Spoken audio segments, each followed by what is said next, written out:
Welcome to Biz Dev Live. My name is Cameron Toth, and this is Biz Dev Live. I am so excited today. I get to bring you the amazing David Seth Cohen. He's a filmmaker. He is somebody that literally from when he was a child dreamt about the film business, toys with cameras, everything. We're going to hear about it. Some of the things that I'm going to really enjoy talking about today because I'm very passionate about it and have gotten into it over the last year. The importance of video, the importance of photos in creating your business or to help your business, and how videos can help your business. So we're going to get into it all right after the Biz Dev theme. Stay with me. Biz Dev Live, weekdays at 11 Eastern Time. Biz Dev Live, weekdays at 11 Eastern Time. Biz D with C, brought to you by Cameron T. Biz D with C, brought to you by Cameron T. This is business development, not even selling it. This is intelligent. If you watch it, I promise you benefit. Leadership and motivation, empathy and inspiration. Leadership and motivation, empathy and inspiration. Biz Dev Live, weekdays at 11 Eastern Time. Biz Dev Live, weekdays at 11 Eastern Time. Biz D with C, brought to you by Cameron T. Biz D with C, brought to you by Cameron T.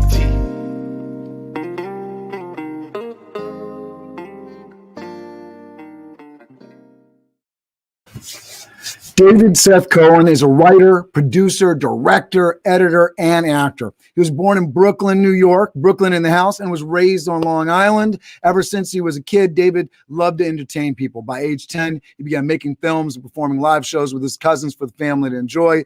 When he was 11, David saved up all his money to purchase his first camera, the Fisher-Price PLX-2000. He's going to tell us how he moved from the PLX-2000 to creating his film company, his Legitimate Rascal Films, and his branded video company, Precision Pictures. I'm so happy to have Mr. David Seth Cohen on the show with me. David, thanks for being here with me.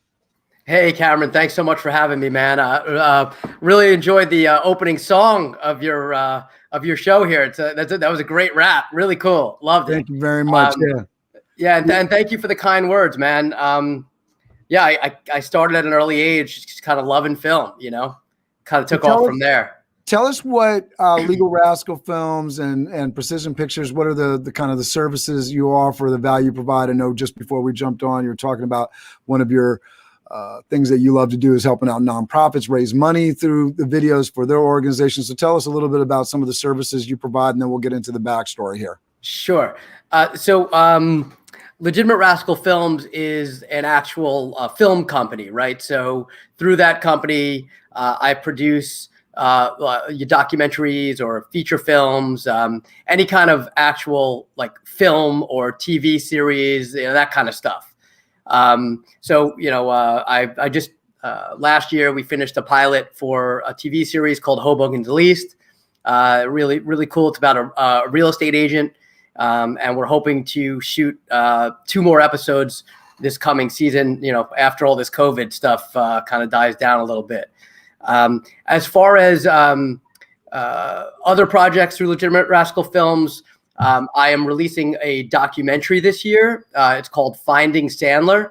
You can check out the website. It's called findingsandler.com, or just Google Finding Sandler and you'll see the trailer. And this has been a long time coming, right? I've been working on this documentary for 15 years.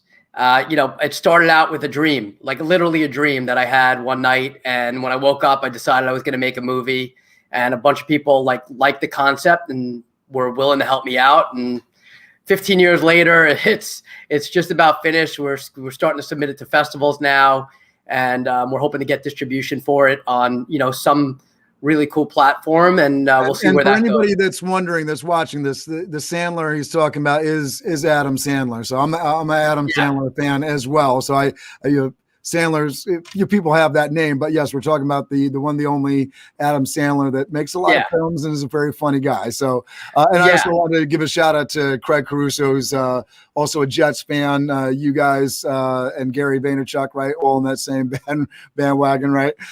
Talk to us about how you got interested in film. Go back to this you as a kid. Yeah. How did you get into this? Where does this journey come from? 15 years is a long time to be working on a project. Oh yeah. Your life is dedicated to film. I know when we were talking, me and you and Steve were getting together talking about video and the challenges of waiting for video to be processed even after you've finished the post-production, and the hours of waiting for the post-production video. Like, these are all challenging things for anybody that hasn't done it. You don't know the pain. And for those that have, you do know the pain, and it's a very challenging thing. What, drives all this? Talk to us.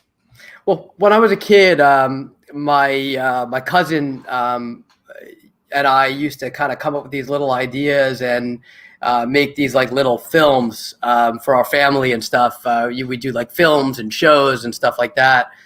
As I got older, when I went to college, I was a pre-law major. And as a kid, when I was about 16 years old, there was a buddy of mine who was like an actor, and he would hustle going, I grew up on Long Island in New York. So his parents would drive him into the city to do auditions all the time. And he had like this really great drive, and he was really talented. His name was Brad Stoll. When I was a junior in college, as I was taking these law classes, I had taken an intro to film class. And when I saw like the first assignment that we had was to shoot and cut the movie in the camera, meaning there was not going to be any editing. So you edit in camera, meaning you shoot it to see the edit. And when I did my first cut and I saw it play back on the screen, I fell in love with the process. And on top of that, my friend Brad passed away that year of cancer. So, and he had made it. I mean, he was in a movie called Lost in Yonkers, which was with Richard Dreyfuss and Mercedes Ruehl. It was written by Neil Simon. So he was like a big inspiration to me. I kind of just switched my major at that point from pre-law to mass communications with a concentration in film and television. And then I kind of started doing it ever since. I just started hustling in the industry. My first job was while I was in college. I was an intern at Dateline NBC. And then I graduated college. I actually started working for a wedding photographer, and then landed a job on the movie Big Daddy with Adam Sandler. Very cool. What was that experience like? It was really cool. I mean, just being able to see, what it's like to work on a big budget movie with, a whole bunch of people, and it's a learning experience in itself, just being on the set.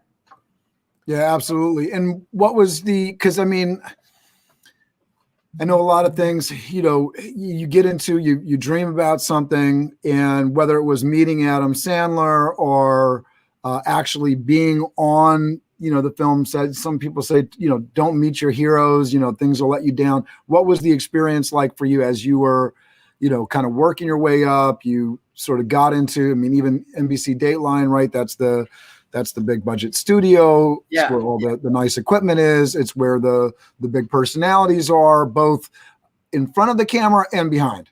Right. Yeah, no. I mean, it was a great experience. I got to meet Adam Sandler on the set of Big Daddy. It was just kind of in passing for the most part, where, you'd walk by and be like, "Hey, Adam, what's up?" And he'd be like, "Hey, man, how you doing?" Or "Hey, kid, what's up?" Right. When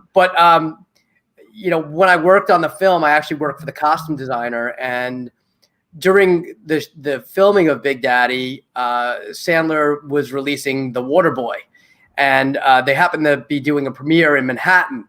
He wanted to wear clothing from the set of Big Daddy to the premiere. And like I said, I work for the costume designer. So my boss one night asked me to deliver clothing to his apartment. I was just supposed to give the clothes to the doorman. And then at the same time, I had this girl that I was supposed to drive home, who was another PA in my department as well. So I drive up to Sandler's building, and I go up and I hand the doorman the clothes, and he says, "Hey man, just bring them up to Adam." So I I had, poor 22-year-old kid at the time, no cell phone, nothing. Car's double parked with the girl waiting in it. So I'm like, all right, I'll go up. I'll give him the clothes, whatever. It's not going to be a big deal. So I go up. I get to his apartment. I knock on the door, and from behind the door, I hear, "Who is it? What do you want?" He's like yelling at me, like how he yells in his movies. And I was kind of like, "Oh, it's Dave. I'm just a PA here to deliver your clothes for the premiere." And he like opens the door, and he's got this like really big smile on his face, and he goes, "Hey man, you want to come in and have a drink?" And I'm like, "Whoa, like here's one of my heroes from growing up inviting me to have a drink, but I got this girl while the car is double parked, right? Yeah, car's double parked, girl in the car, no cell phone. Like, what the hell am I going to do? My boss will kill me if I leave her in the car." So I was like, I can't stay. I got to go. Oh and man, I left, and I never had that chance to actually hang out with him again. So that was like my near experience of really getting to hang out with a hero of mine and have a conversation where I would have been able to get to know him, and he would have been able to get to know me a little bit, Unfortunately I passed it up due to a work obligation, and I just didn't want to get in trouble. So actually Finding Sandler, the movie that we mentioned, is a documentary about my quest to try and find him and have the drink that I passed up back in 1998. Oh wow. So that's how that whole thing got started. It all happened from a dream that I had where I went looking for him. And then I was just like, oh, if I don't do something about this, I'll regret the whole thing for the rest of my life. Right. So that's that movie. But, what I do, my day job, because the movies right now are they're not every day. My day job, I create branded video content for a multitude of organizations, anywhere from a commercial that they're going to put on television to a commercial that they're going to put on the internet, to a video for a nonprofit that's looking to raise money for their organization. So far over the last 8 years, my films have helped organizations raise over $40 million. I've done 4 or 5 films at this point for the American Heart Association. The first film that I did was about this girl, Gianna, who was a dancer. She was 14 years old, and she had open heart surgery. And I don't want to give away the film in case anybody gets to check it out, but the story is phenomenal. This girl like beat all the odds. The film ended up winning a Platinum Hermes Creative Award. It ended up being written up in the Huffington Post. The girl got on Good Morning America to meet her idol. I mean, it ended up being a big thing. And this was for the American Heart Association. Yes. And the Heart Association like took her around to like multiple events with the video to raise money. I mean, I don't even know the total that they raised, honestly. But the day it premiered, it was at this Go Red for Women luncheon. There were 1,500 people in the audience. So it had a really big impact. I mean, there wasn't a dry eye in the audience, and when they finished the film, she was standing up there, and she got like 1.5 minute standing ovation. It was like really cool. It was cool to witness it too. That's, you asked me before, what do I love about what I do? To me, it's all about the reaction that you get from people. I make films because I want to see how it's going to, get people to react. So if you're doing a commercial, you want people to buy something, right? If you're doing a gala or fundraising film, you want people to donate. If you're doing a promotional video, that you want it to tell about your organization, right? So everything is about the reaction, and that's what I love most about what I do. Talk to me about the process, right? Because we're on live video right now. We're just sending out live, and there's definitely a big difference between something that's produced. I was watching, for folks that there's a internet sensation, a YouTube sensation, a guy by the name of Mark Rober, and he has a tremendous amount of following on YouTube. Engineering guy, does these incredible videos with just things like a swimming pool full of jello, dropping cars from 5 stories up, all around physics and engineering. So there's an actual point to it, making a huge person-sized Nerf gun that, that shatters glass with the just our super soaker kind of thing, just amazing different things. Right. And I was looking at him doing, because during the pandemic, he did some live videos, kind of like being a physics teacher. And it's really interesting to see him on live versus these really, really well-produced, videos that he's put out that have literally generated millions of views because they're so well done. Talk to us about the process of taking, and I mention all that just because that's a great way to see somebody that really comes off well in produced stuff, that it's a little rough when they're in live mode. It isn't as smooth, it doesn't flow as well. Not to say that it's not interesting, but you can definitely see the difference in the process there. When you mentioned the American Heart Association, and you have this incredible example of this woman Gianna, that that you've told this story and you've gotten this incredible reaction. What I'm really getting at with this question is, how do people create those kind of results? What's your process to work with people to get those kind of results, to get those kind of reactions, whether it's raising money for a nonprofit or raising sales for your organization, your service, your product?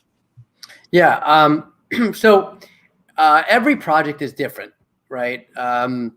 That piece for Gianna that we did for the American Heart Association was strictly told through interviews. So I interviewed Gianna, I interviewed her parents, I interviewed the people at her dance studio, her teacher. There were a bunch of people that were interviewed. And so the story was told with them continuing off of each other, right? So it kind of led through the entire piece. Gianna would start saying something, and then her dance instructor would start saying something, then the owners of the studio would say something, and then her parents, and that's how that was led. Obviously it had, music is key in a film as well. But that was led strictly through interviews. So there was really I knew her story in advance, because the Heart Association kind of briefed me on what her story was. So it was really my job at that point as a director to bring it out, like bring out the story from them, make them tell it in a way where people would feel it, right? Because everything is about, when you're donating money, the only way people are going to open up their pockets for something like that is if they feel it, if they have something in their heart telling them, I want to help, right? So, that I already knew the story, and it was just a matter of making the family feel really comfortable and Gianna feeling really comfortable and everybody I was talking to get what to me felt like it would move people. And I was able to do that, through the interviews. And then, the difference between like us live right now, I might say, or take a break. The great thing about editing is that you could delete all that. I'll get a quick example. I just did a video for a gentleman the other day. He's talking about epilepsy, and he has gone through this program where he's now able to control his epilepsy before he gets a seizure. He knows when it's coming and he knows how to wipe it out. Now, when he spoke, he had a lot of like little pauses. In post-production, I was able to tighten that up. So what was originally like a 40-minute speech, I turned into like 19 minutes because I was able to tighten it up and keep it moving and at a pace, right? So that's the advantage of editing versus like live, Absolutely. And But I'll continue on. Yeah. Sorry about that. Other projects, require a whole bunch of different stuff. So there are a lot of projects that we'll script in advance, right? And we won't just do these like raw interviews. So, if there's, for instance, other organizations I've done work for are Big Brothers Big Sisters, right? So we had a script. In the script were questions to ask the big and the little, but the script was able to touch on exact points that needed to be touched on, so people understood more about the organization, right? And let me throw this in here because I know that you kind of walking through kind of what you had, but Yes. somebody comes to you and they have a goal in mind. They Yes. want to raise money for their nonprofit. So what are you telling them in terms of how to shape this story and shape this process to actually make this deliverable that does move the audience, that does not only move them emotionally, but move them to action? Well, the first step is scripting it. What's the story we're telling? What are we selling? Like, what are people going to latch onto about this organization? One of my clients is a special needs school. So all they do are service children with special needs, and all the kids at the school go to the school for free. So to me, that alone, that these kids can go to the school for free, and the families that have trouble affording that kind of an education, because special needs children need a lot more than, your typical student, right? I mean, there's so much technology that they need to even communicate. So getting the reasons across on, why should people donate, right? So the first step with any organization usually is deciding on, are we scripting this? What's the story we're telling? And how are we going to go about telling it? Because there's a whole bunch of different ways to go about it. Like I said, you could do it through all interviews, or you could do it with a voiceover that goes into interviews, or you could just do it with a full voiceover. It's just a matter of what style that the client wants and what fits best in their ask, if that makes any sense. Yeah, absolutely. And I want to go back to music because you're talking about scripting it out, making sure that it makes sense for the audience, it impacts them the right way. If we just had videos without music, I don't want to go too left field here, but my kids were talking about UFO sightings and everything in the car yesterday, and my mind immediately went to the creepy ass music they play in those UFO documented creeps. That and I'm a very scientific person. I kind of believe in what I can see, feel, and I understand sources but man, just the thought of that music, it creeps me out. It gives me the heebie-jeebies. And if we go back to like 80s films and you're going to like something like Short Circuit stands in my mind. I can't think of a lot of different names, but the idea of the triumphant, I need a hero, right? I love movies. I love, you think of things like 007 immediately. They can relate right to it. The super spy theme music is going to pop on. Yeah. You got Star Wars, where if you don't have the march with with Darth Vader in your head when you think automatically of Star Wars, all these things pull. So in terms of pulling in music for organizations, what's the importance on it? What's the challenge of it? Right? Because I know for me, even you were complimenting the theme song, and that was really important to me as I was putting together the show and putting elements. It was like, this is something that I really like in other shows, sets the mood, sets the tone. How do I actually put that in here and do something with that? How do you source the music, get the rights to the music, make sure that it's the right fit so that people are making these connections with your videos? It's a great question. I mean, like I said, every single project is different, right? So every piece of music that you're going to use in a project is different. And Robert Person here just made a comment. Without the music, movies would not be scary, and that's true. They probably wouldn't. In fact, you'd probably laugh and be like, "What's going on over here?" But so regards to music, the way I usually work is it all depends on the client budget, right? Because if you want to use music that's copyrighted by like a major artist, you're going to pay a lot of money for that, right? Talk to us a little bit about that, because I think people, whether it's an event and they're trying to use money in their events, because that's something that I don't know all the specifics, but I know depending on the type of event, getting the rights to actually play music, it's the right thing to do. First of all, to pay the creatives for the work they're doing. But that's really important because then, when you make videos of that event and you do certain things, if you have the rights, then you're actually able to put that on YouTube and other places where I know if you don't. Well, you can monetize. Like, so there's a different, like nowadays, right?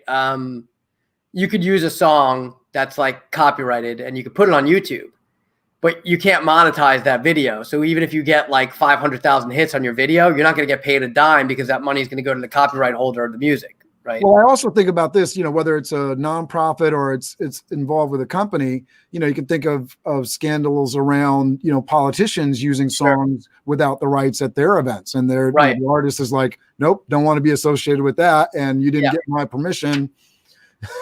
Exactly. No. So, I mean, look, so the thing with music is the way I approach it is based on the client, what their budget is. Right. So if the client has a legitimate, like real big budget for a project, then we can afford music that is copyrighted material by like a major artist.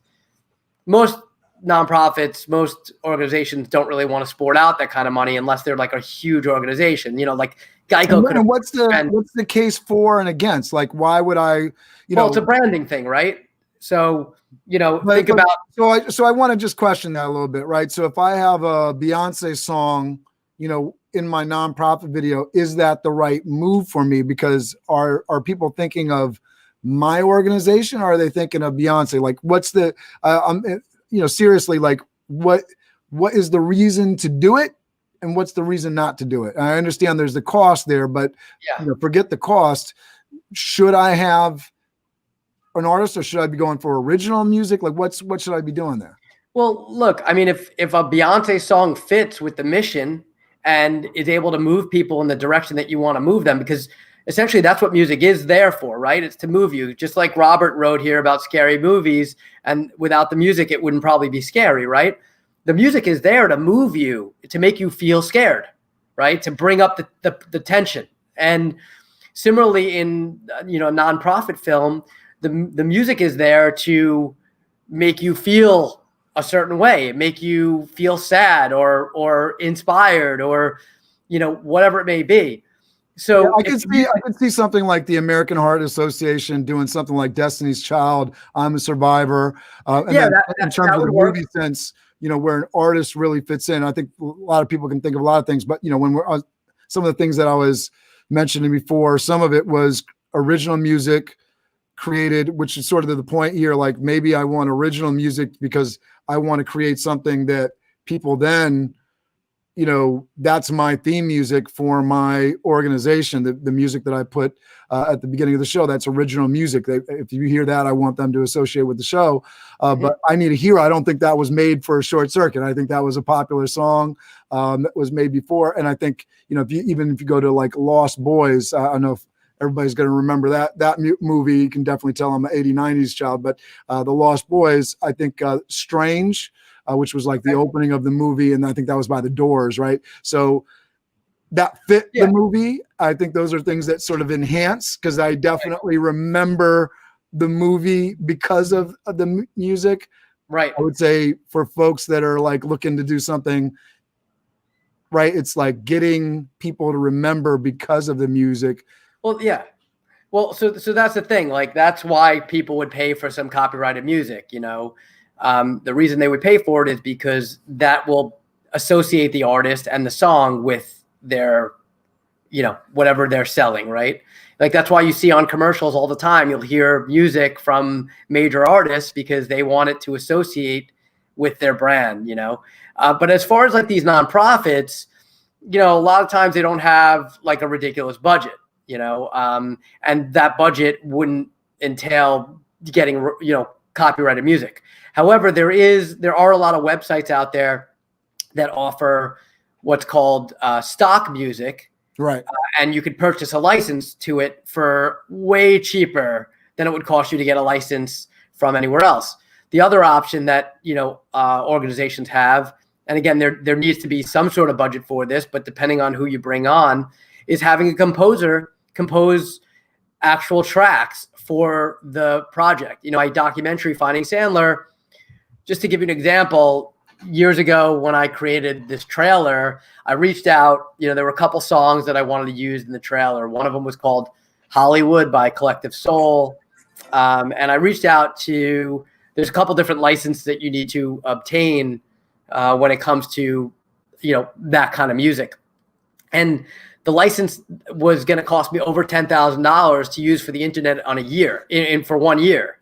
And that wasn't in our budget. So, what I did was, I had a band that I knew, and I said, hey, can I use your music? And I used their music. There was a composer that composed the end piece for me.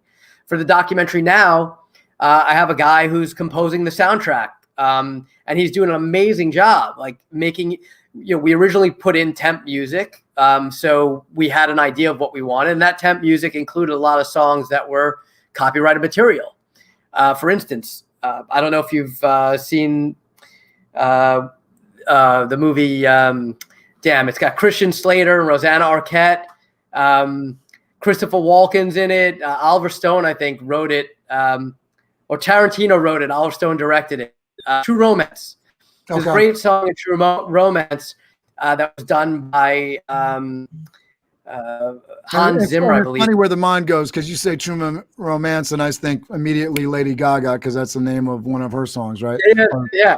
But she didn't do the music for that movie. But right, there exactly. was a great theme in that movie, which was called "You're So Cool," and it's such a great song. It's like almost like a marimba kind of music, right? And we used it as a temp track in our film. And then my composer created something different, but in that same vein, and it works amazing. Like, it's a beautiful song. It works so great. It's got the same feeling. So sometimes what you do is you put in temp music, and then you have a composer compose, something that works, that gives you that same feeling. So that's the other option. So you get the three options. You go copyright music. You could buy like cheaper licensed music that you could license, or you could have a composer compose for your project. Yeah, I love it. And it's YouTube stuff there.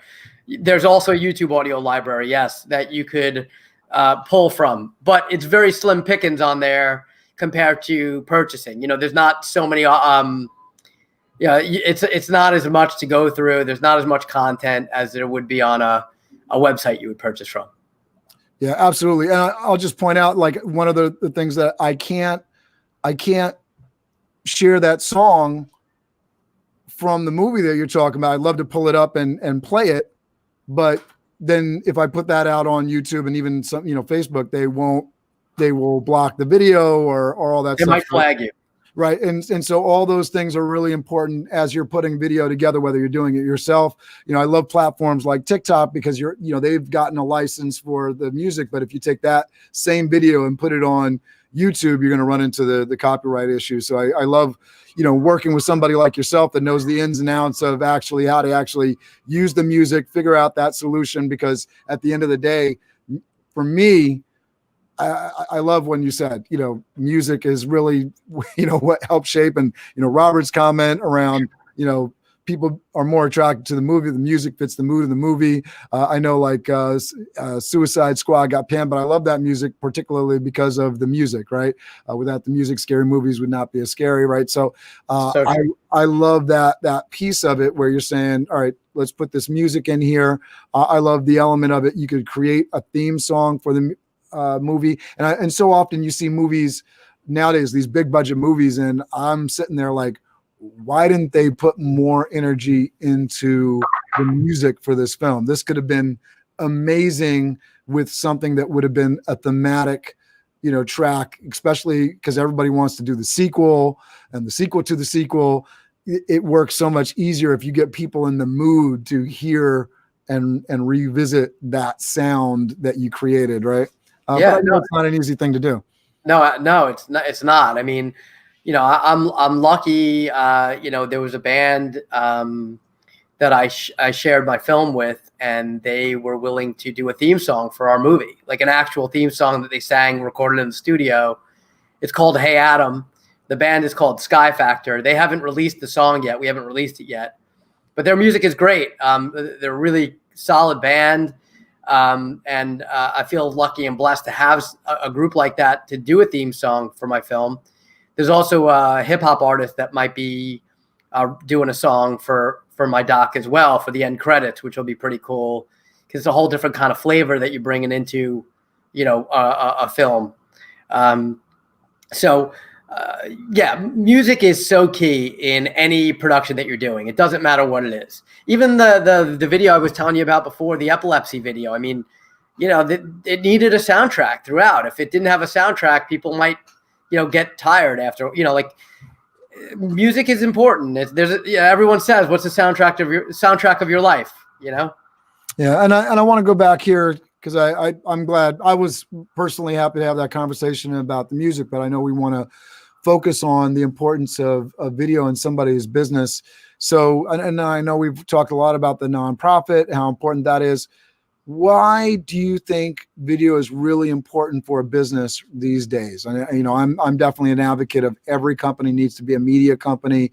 What does video do for folks? What is the sort of the needle moving piece to it that you're seeing when companies get involved and especially produce professional video for their company?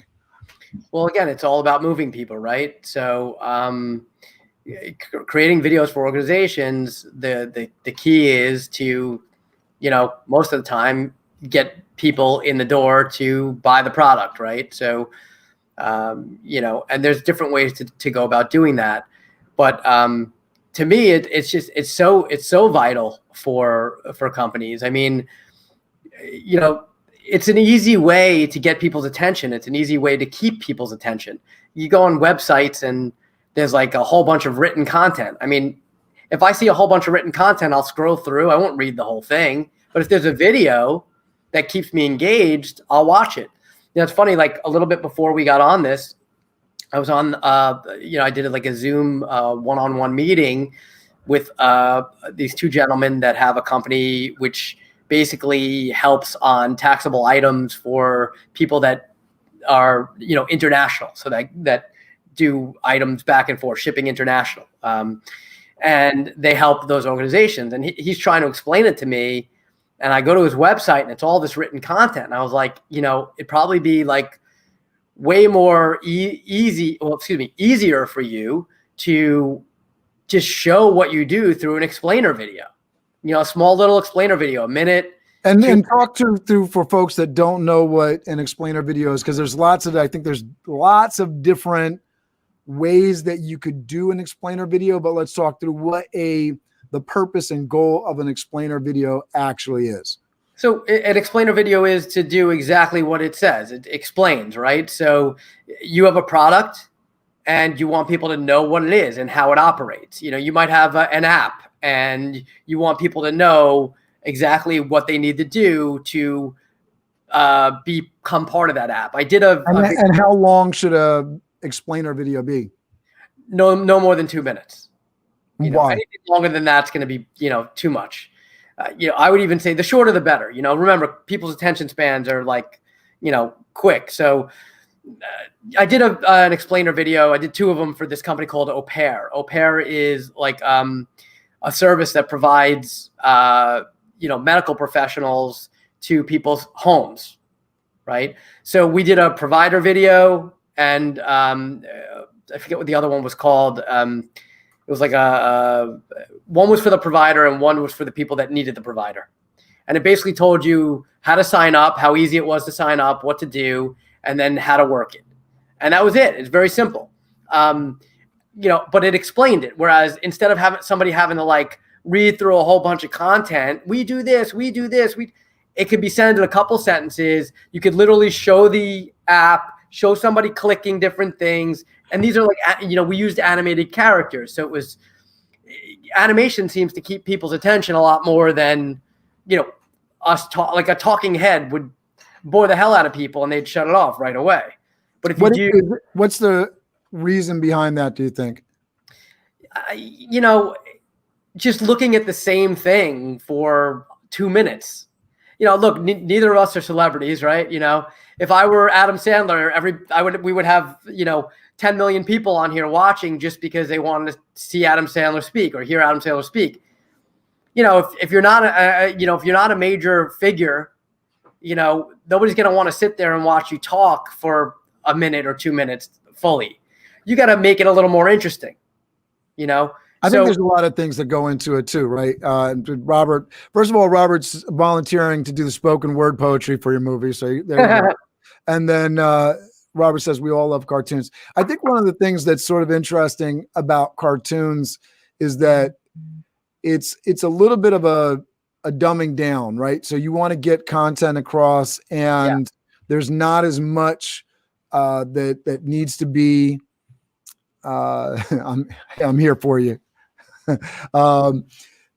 There's not as much that you have to pay as, it really just sort of, it takes the edges off. We're taking so much input in. So I think that's one of the reasons that cartoons hit a little bit different. Yeah. I also want to talk about the idea of text, right? So you got people that are professional content writers, and they can shape up some content so that it's a lot more readable. But the power of video, right?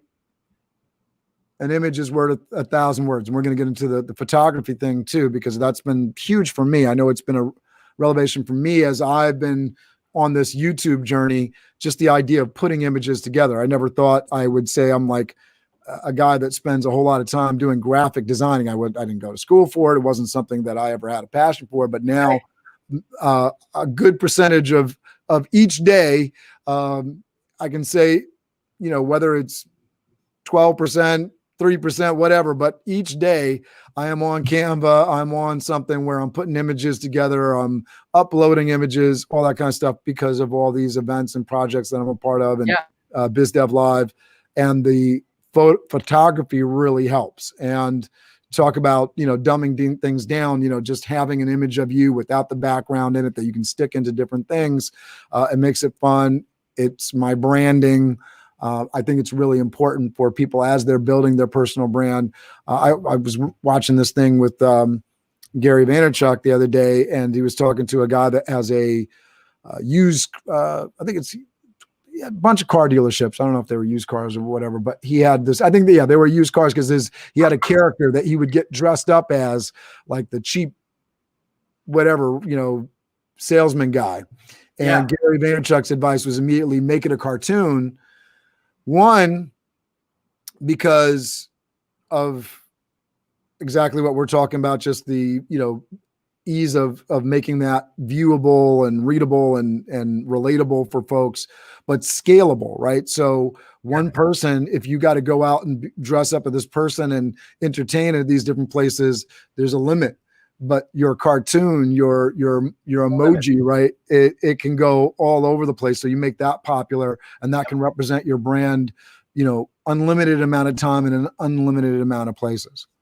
No, absolutely. And first off, before I get into anything, I want to commend you on your graphic work, because the show opening thing that you showed, I don't know if you have it to show, but the thing with you and I on it, I thought that was awesome, man. It looks great. Like you layered it beautifully, and it's awesome. I mean, it's beautiful. Actually, I'd love you to send that to me. I'd love to kind of. Will do.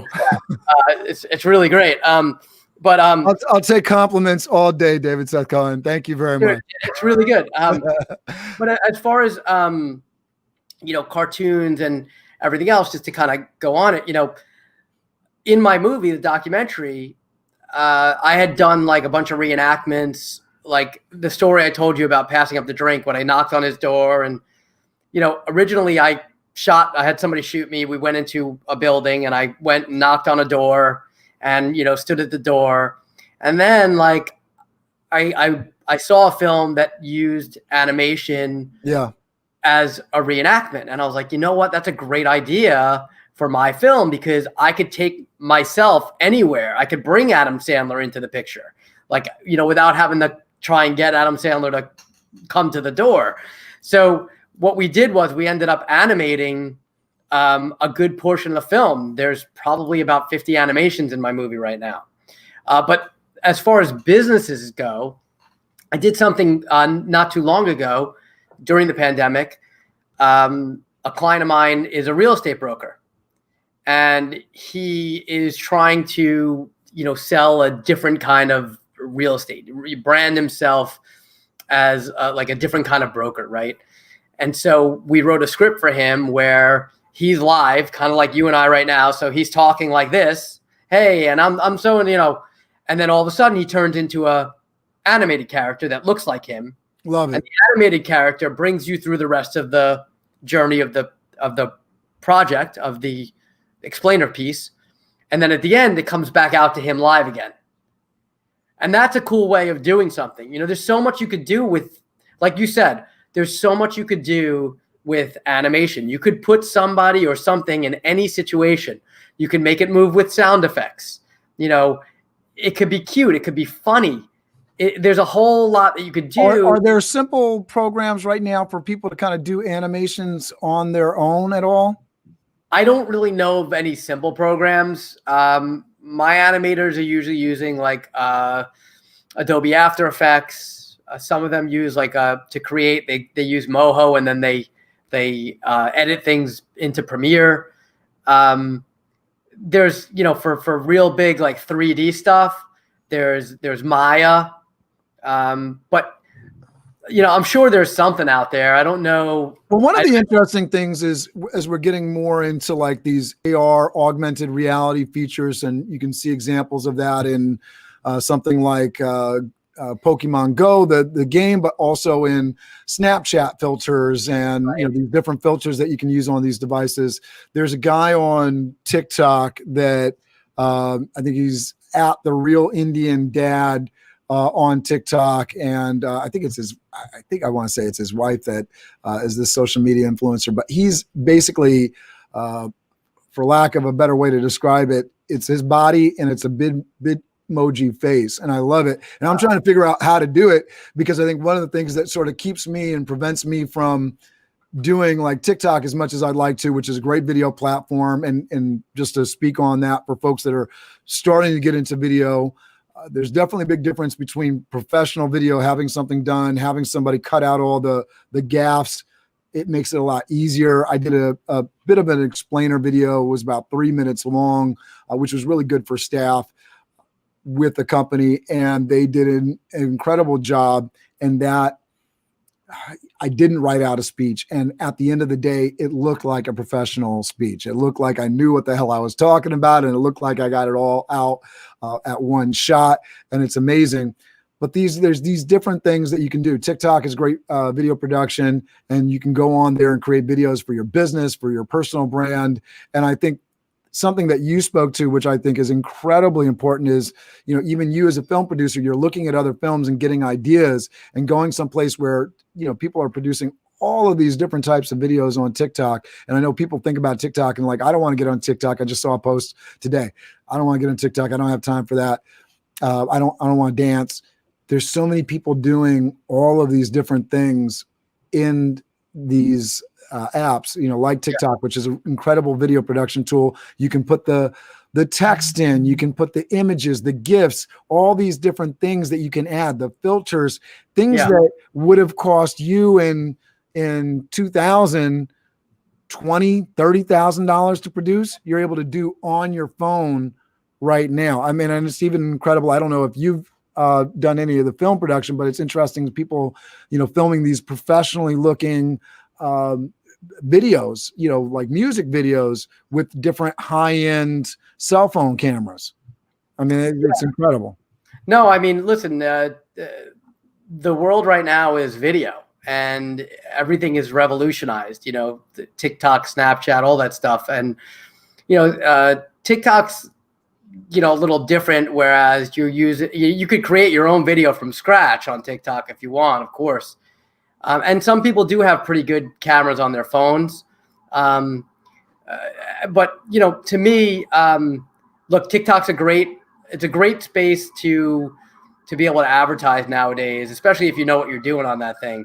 But to me, there's really nothing like a really produced video. Like, well, I wasn't an advocate, so I want to clarify this. Yeah. It's a good way for, and why I wanted to talk to it, is a good place for people to start, because I feel like a lot of the reasons businesses aren't putting film and photography into their budgets. Was just having this conversation yesterday on BizDev Live. The idea that, you know, I'm setting up a photography shoot on a quarterly basis because I want to have images of myself to promote my brand, because I want to make an impact on the world. So I want to continually have images of myself that are going to make it easy for me to put up stuff. Robert Person just said for promos, and Robert's doing a great job on TikTok, by the way.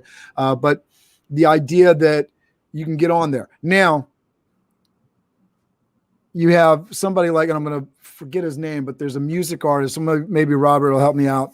But there's a music artist that he does a lot of TikToks. He's big on the platform. One of the biggest. Will Smith is on the platform. Yeah. They're doing professionally produced photos. Now, obviously, they're playing with a different budget, but they're able to garner tremendous virality, tremendous attention. So I don't think there's any question. I don't want to put it out there like, oh, don't go work with David Seth Cohen because you got TikTok. But the idea that, in getting into these platforms, because once you get on the platform, I think it's like anything else, right? You get a little bit more serious with what your intent and your action. And once you start seeing the value of it, because I think so many businesses, nonprofits included, just aren't producing incredible videos for their business. They haven't even started. I know for me, going back to 2009, we put some videos up, and that's one of the reasons I started on this whole YouTube adventure. We put up some videos in 2009 for the business, and 10, 11 years later, I'm looking at those videos. We generated 40,000 views. That's without doing anything intentionally. That's without doing anything with, YouTube thumbnails or keywords or tag words. I mean, it's all organic, but we didn't optimize anything, right? We didn't optimize anything. We didn't do, professionally produced video. It was not, imagine for my nonprofit that I care so much about, providing college and career preparatory education guidance for high school students. Imagine if we had, done a video every week, maybe not that slickly produced, and then once a year done an amazing, full scale, production, because we have a little bit of money into it.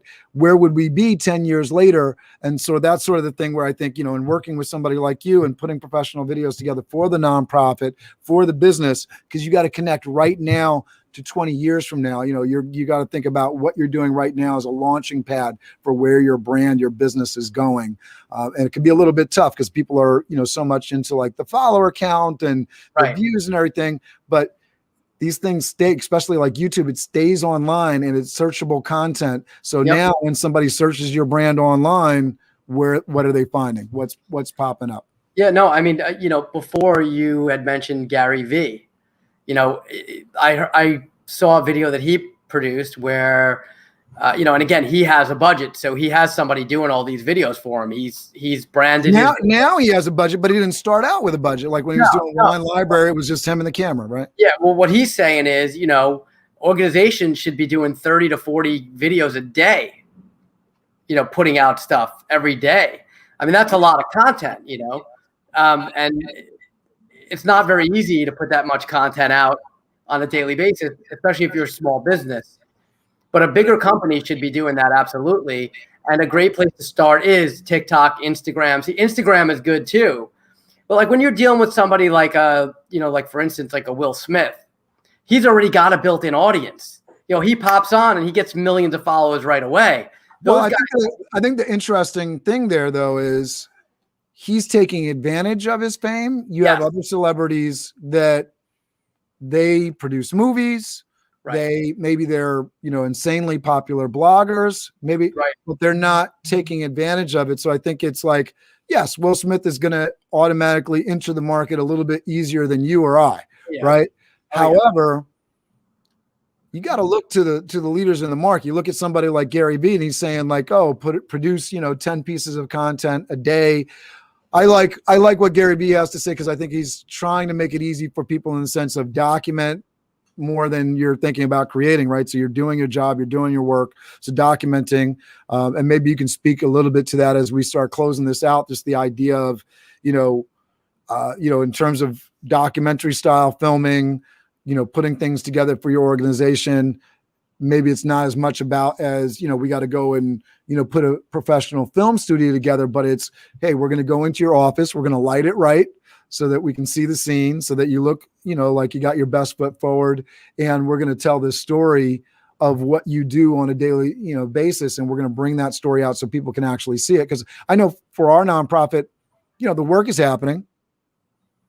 The lives are being changed, but a big missing component of it is that message is not being shot out to Right. all of the stakeholders and the people that care most on a daily basis. That message is staying with the people that, you know, are doing the hard work, Right. which at the end of the day, that's great for the people that are benefiting from that hard work. It's really bad for the people that could benefit from this program if we had more funding. It's Absolutely. really bad. It's really bad for the people that are doing the work that could benefit from actually being paid for the work, because the organization doesn't have enough to actually do that for folks, right? So it's, how do we get this message out there so we can positively affect the business and all of the people that can benefit? I talk about, you know, self-promotion and doing the video things. Listen, there's ego with everything, but at the same time, if you are trying to make an impact on the world and you're not putting yourself out there, then how are you actually helping your mission to have impact on the world? So Yeah. I'm gonna set that up for you. I'm gonna toss that volleyball up. I want you to talk to people about how they can get involved with you and kind of do some of these videos, and how they should be thinking about working with you and where to contact you so they can get these videos done. Sure. I mean, the first thing I'm going to say is, you know, if you can't afford a professional video, and you know, some organizations can't, right? At least do something. Do some sort of video, you know, produce something, put the word out there, get it out there as best as you can, as best as you know how. Or find somebody that, you know, maybe just graduated college and is still living at home that can afford to do something as a, you know, as a spec piece, you know, where as a proof of concept for themselves and also for you, and just, you know, hope that works out to the best of whatever it can be. If somebody wants to reach out to me, my website's davidsethcohen.com. And my contact information is right there. They can go to my website and check out my work. There's a bunch of different tabs. You know, one of them is branded video content. That'll show you commercials, promotional videos, gala and fundraising films, animated videos, lifestyle videos, TV shows that I've produced, music videos, and all sorts of stuff like that. I also have a page for photography where people can see the photography work I do. We didn't talk much about that today, but you know, the majority of the photography work I do are for businesses. I do headshots, team photos, action photos, all sorts of kind of things like that. I do exterior locations. One of my clients is a stone maker, so they've done a lot of the stone work on buildings in Manhattan. So we go out, we shoot, you know, from the ground level. We do drone stuff, that kind of stuff. I do interior locations. So, you know, one of my clients is a big electrical company. So they have a lot of lighting and all sorts of stuff like that. So we shot a bunch of stuff. You know, a lot of that stuff is either for a website that they're building or that they're going to rebrand, or it's to go into a magazine. There's a law firm that I've done a whole bunch of photos for. The initial hire that they brought me in for was to create a photo for a magazine that they were doing an advertisement on.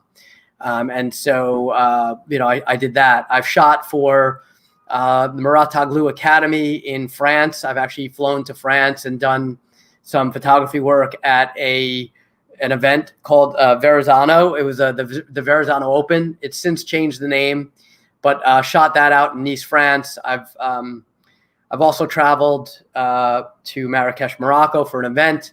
So I travel around, been to Florida for shoots, Arizona. I have a nice, great client in Virginia. So, you know, just reach out to me via my website. You know, my contact information's on there. I'm happy to do like a free consultation to discuss, you know, whatever your needs are, whether you're looking to do a commercial, you know, an About Us promotional spot, an animated video, or whatever it may be, or you just need some really nice headshots or team photos for your site, whatever it is. I'm always open. And who's usually your best client, the folks that you're trying to connect with the most?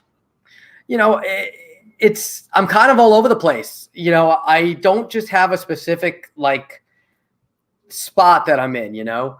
Yeah, absolutely. So I know nonprofits you mentioned are a great place for you. And then is there a particular type of business? And I think you mentioned a little bit, maybe I'm wrong, like fashion and that kind of thing. Well, I just did a video for a fashion company that's launching. It's going to be a coming soon video for them. A lot of the stuff, again, like I said, it really varies. If photography, majority of my work for photography that I've done lately is for attorneys. They have like Awesome. firms and they need, so attorneys. I recently did a photo shoot for an orthodontist. And so I went out there and, they're rebranding their website. Really, it's for people that are looking to brand themselves or to brand their company. That's awesome. So I'm going to tell people, go down. You got the LinkedIn link below. You got davidsethcohen.com on the screen there. If you're on Facebook, it's off to the side. David, thank you so much for doing this with me. I want to encourage people, reach out to David, check out, we should have that Finding Sandler documentary out soon, right? So looking forward to that. Check out the trailer. Yeah, beautiful. Check out the trailer. Just Google Finding Sandler trailer and it'll come up and you can check it out. Awesome. Say goodbye to everybody, and I will play us off with that biz dev theme you like so much. Awesome. Just to say goodbye. Thank you, everybody, for tuning in. And Cameron, thank you, too, for inviting me and for having me on. You're a great host. I really enjoyed being on the show, and I look forward to future endeavors together. Appreciate you, brother. Thank you. Biz Dev Live, weekdays at 11 Eastern Time. Biz Dev Live, weekdays at 11 Eastern Time. Biz D with C, brought to you by Cameron T. Biz D with C, brought to you by Cameron T. This is business development, not even selling it. This is intelligent. If you watch it, I promise you benefit. Leadership and motivation, empathy and inspiration. Leadership and motivation, empathy and inspiration. Biz Dev Live, weekdays at 11 Eastern Time. Biz Dev Live, weekdays at 11 Eastern Time. Biz D with C, brought to you by Cameron T. Biz D with C, brought to you by Cameron T.